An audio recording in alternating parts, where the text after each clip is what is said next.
Ladies and gentlemen, how's it going? Once again, I'm Nev from Nev's Tech, but otherwise known as your friendly neighborhood basement dweller. But don't worry, ma'am, I am from the internet, and today we're checking out perhaps another basement dweller's battle station. Here, I have a Commodore 64 that I found at a secondhand store for only $50. Now, about maybe 20 years ago, $50 would be an unconscionable amount of money to spend for this, but this seems like a collector's, or at least an enthusiast's entire collection.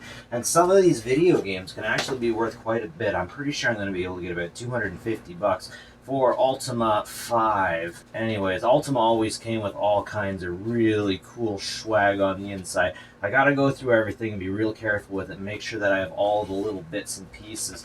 But I have Ultima 2 in here also, but it's only in disc form.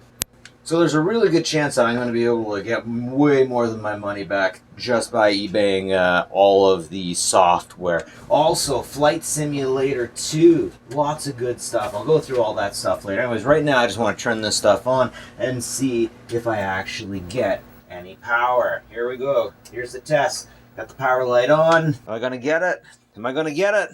Geez, it might help if I plug in the video, right? Anyways, it's alive! Commodore 64 basic version 2, 64 kilobytes of RAM. This is excellent. It actually works. It didn't even mess up the first time turning it on. A lot of old technology, I find you turn it on for the first time and it doesn't actually want to do anything. I hear a lot of people saying that the power bar should be replaced. Apparently they fill that thing up with epoxy, and the more you use it, the more it wears itself and kills itself. But man, I'm getting the real, 1982 experience right here. Anyways, I have to apologize to the old frogs that know everything about this and have lived a life that I'm not privy to it, but I'm mostly a GUI interface kind of guy. This stuff is kind of not exactly my thing. I respect it, don't understand it, but man, let's go through some of the awesome stuff we got. Here we got Starflight by Electronic Arts. Electronic Arts has been messing for forever, haven't again. Flight Simulator 2. Temple of Asphyxiae. These old computer games, pretty interesting names. Beyond Zork.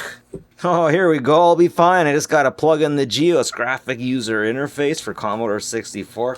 Geez, that's interesting. I didn't even know that was a thing. I thought Commodore 64 was all text-based. Suspect. Okay, so we got some almost flat cases here. If some old frogs are here to let me know, what's up with these? What's up with these? Is this how they were supposed to be? They seem like they're missing something. I'd love to see how these things were originally. Bard's Tale 3, Thief of Fate, Starflight Cube, Bard's Tale 2. Here we go, we got some Ultima 2, now I'm going to have to see. Oh yeah, I got Zork 1 and 2, and a bunch of customized. I don't like it that they didn't put these things into sleeves though, that sucks. So here you can see we have Zork 1 through 3 and beyond. Now I almost wonder, was this one picked up in error because it was made for the Commodore 128, which is a system I don't know a whole lot about. It doesn't seem to be as famous as the 64. And oh man, we always got a lot of fun stuff within these big boxes. Beyond Zork. So the cool thing about Zork, and one of the things that really puts it in a special place in time, is the fact that this was all text-based. Now when you had a bunch of text-based adventures, they often gave you a lot of cool swag within the cases and whatnot. The Ultima series is definitely known for doing a really good job of that, and I really miss getting software, getting Blu-rays that just have a lot of cool swag in it. You don't get it so much with with Blu-rays anymore. You used to get it with DVDs, not Blu-rays, and yeah, the age of swag is just gone now. The lore and legends, that's what I'm talking about. This is the stuff I want to see with the stuff I purchase. Now what's this? Ask woman about inventory status.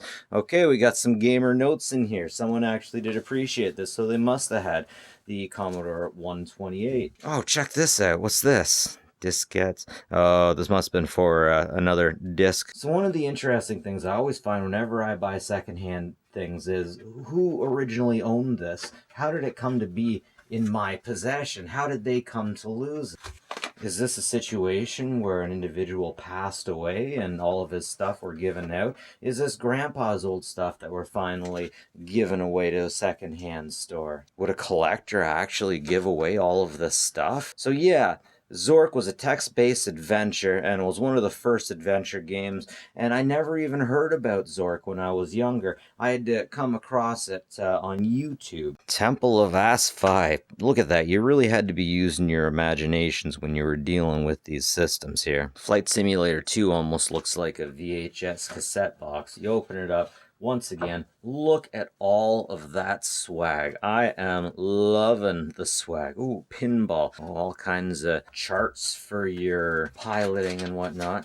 Very interesting. Instant notice. Please read this before flying FS. Big old manuals. You just don't see big manuals these days. Flight reference card. Pilot's operational handbook. Man, these days not only do you not get stuff, you don't even get discs, you don't even get CDs, and the price stays as high as it always did. Flight Simulator 2. That is super cool. Now, as I was saying, the Ultima series is always really good for giving you lots of cool swag. Look what we have in here. We have 4 discs. We have a fabric mat of Ultima 5. Man, I love these fantasy games and their fabric mat. Got us a quick reference card. Ultimate 5. Yada yada. I don't even care what it is. Just give me swag, man. Give me swag. That'll make me a happy boy. The Book of Lore. Paths of Divinity. It's, you know, when you're a kid and you're driving home in the back of your parents' car, you love to read the books, love to look at the back of the manual. But this kind of stuff, man, you get an afternoon off, you don't get anyone to bug you. That's the kind of stuff that'll make your life perfect for an afternoon. Ultima 5. Now, the Bard's Tale really took packaging in its own direction. It looks like a mini LP. It definitely gives you a nice experience. You get your discs right in there. Not much swag, but the LP cover is your swag ultimately. Hey, wait a sec, I'm noticing something. That's right. Oh, we do get swag. Awesome. Awesome. Okay, that's what I'm talking about. So let's take a look through some of the loose discs. We got Geos, and I believe that's a graphics user interface. We have a blank disc. Mule, I should know what that is, but I don't. Ultima 2, we have 2 character discs. Man, if I knew what I was doing here, I'd definitely jump in on these and see if they still had particular characters. Bard's Tale, the boot, and the character side too. I wonder if that's Le Pirate. And Commodore Deadline. This stuff is all just so cool. I love to check out this old technology. I love to wonder about where it came from and who got rid of it, why, and how many hours were spent on this stuff. How much this stuff cost originally. I still remember old shops that would sell these things, and man, that was a long time ago.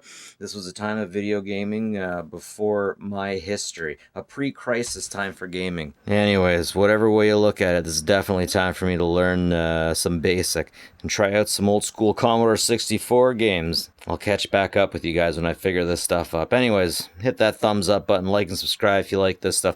Leave a comment if you have any memories, if you got any advice for me about the Commodore 64. I feel like I'm stepping back into a pre-crisis universe, man. This stuff's crazy. Anyways, ladies and gentlemen, that's it for me. Neff from Nev's Tech Bits. Like and subscribe, all that fun stuff. Have a good one, folks. And take care of each other, right, Kitty?